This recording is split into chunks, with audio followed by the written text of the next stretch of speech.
What's up, everybody? This is Tim from Arm Wrestling Secrets, and in this video, we're going to be talking about the ultimate training split for arm wrestling.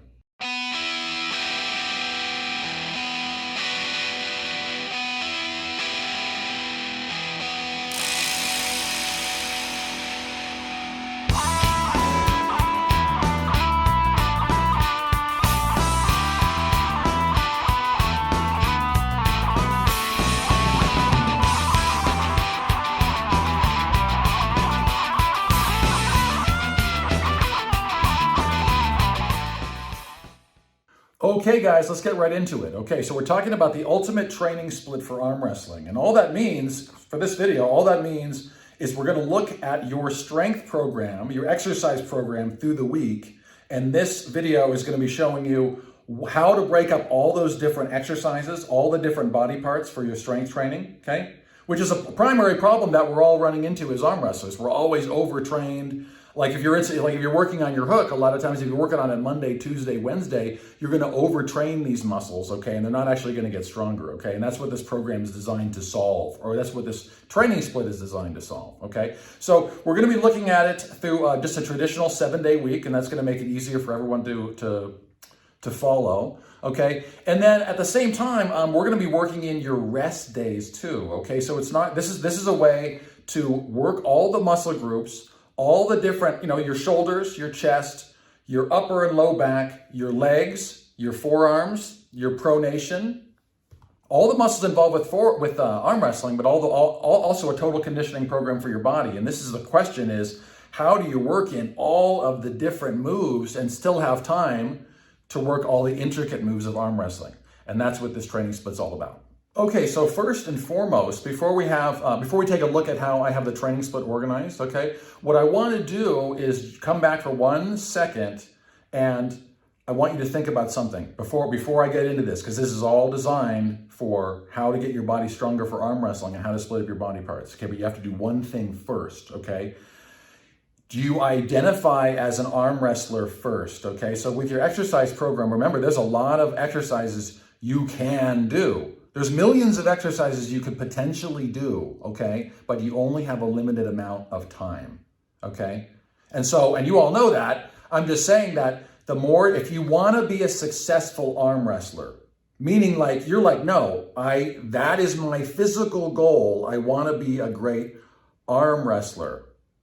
If that's your number one goal, rather than I want to look good when I take my shirt off, okay? Now, I'm not saying you can't do both of those things, okay? But at the same time, you have to identify first. If you're a competitive arm wrestler, and that's what this channel is all about, if you identify yourself as a competitive arm wrestler, then your exercise program has to be geared for competitive arm wrestling, because you can waste a lot of time doing all kinds of movements that aren't really going to benefit you very much at the table. Now, at the same time, though, I think a balanced, I think a balanced exercise program is essential at the same time. I mean, if you just focus on just your arm and nothing else, I'm convinced that's going to leave you with weaknesses, okay? So I'm not talking about that. I'm not talking about neglecting the rest of the body just to work the muscles that you feel like are most involved with arm wrestling. I'm talking about working it all and still having time and energy to work all of the smaller muscles of arm wrestling that you need to do. All right, day one.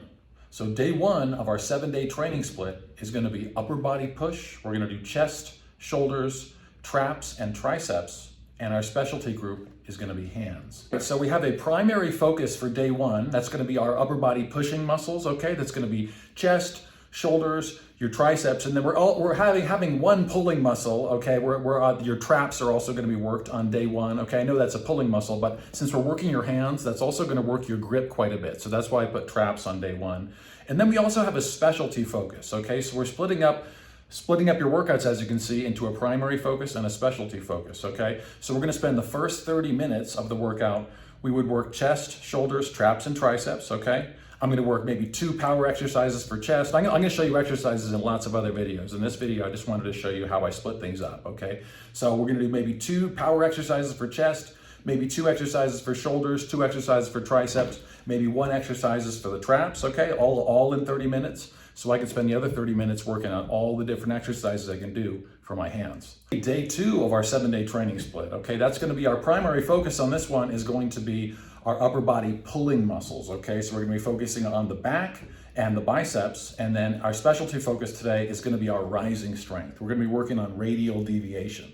Okay, so remember when we talk about the functions of the wrist, okay, on top, radial deviation, where your thumb's coming towards the bone on top, which is your radius bone, okay, and then the bone on the bottom is your ulna bone, okay? So if you're flexing your small finger towards your ulna bone, that's considered ulnar deviation.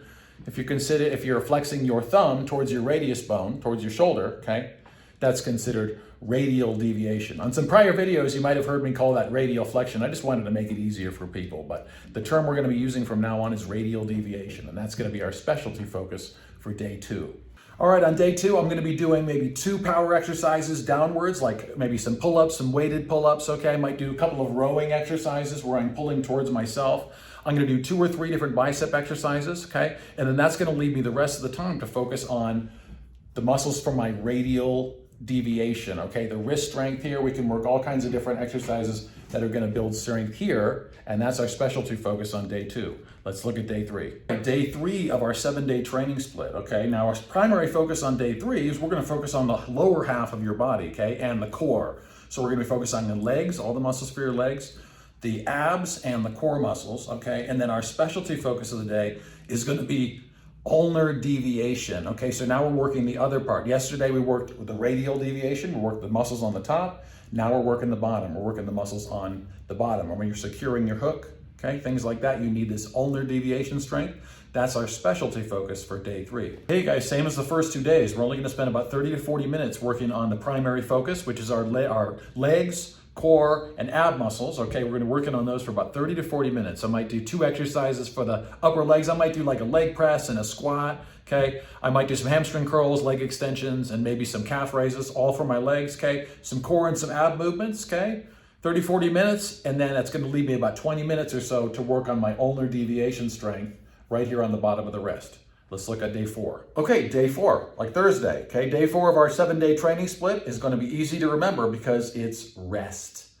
This is your recuperation day. This is a day to rest your body. This is a day to not work all of the muscles, okay?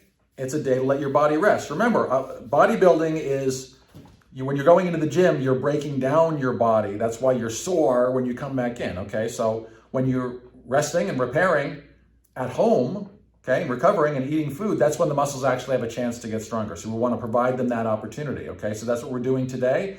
Let's look at day 5. Okay, day 5 of our 7-day training split. Now this is where the magic starts to come in, okay? And this is why I talked about how you have to identify as an arm wrestler, because this starts getting really specific. This is going to provide you an avenue to truly get stronger where you need to get stronger as an arm wrestler, okay? So day 5 is a focus day. A day 5 is a day to specifically focus on, usually I suggest one of the 2, okay? So there's top rolling and hooking. Those are pretty much our primary moves in arm wrestling, okay? Look at which of the 2 are your weakest, and I would work those on that first focus day, on day 5, okay? So let's say you need to work on your hook, okay? That would be your day to exclusively work on everything wrist flexion and hook strength oriented, okay? That would be like what you'd work on that focus day. Let's say it was the opposite. Let's say you needed to work on your pronation for your top roll, right? Remember how I talked about the other day, how in a hook, you're getting rolled over, okay? Usually because of a lack of pronation strength. Same thing with top roll. If your top roll's failing or if you're losing, it's usually a lack of pronation strength, okay? Now, we're working on everything else too, okay? But the pronation and the hooking strength, okay?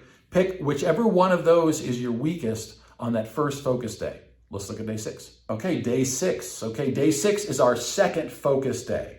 Okay, yesterday we were working on the weaker of the 2, whether it be your wrist flexion, your wrist weakness when you're hooking, or your pronation strength. Work on the weaker of the 2 on day 5. And then day 6, I want you to work on the second one, okay? So if you worked pronation yesterday, I want you to work on your hooking strength today. If you worked on your hooking strength yesterday, this is your day to exclusively work on your pronation, okay? And then we're gonna finish the day, we're gonna finish day 6 with exercises for wrist extension.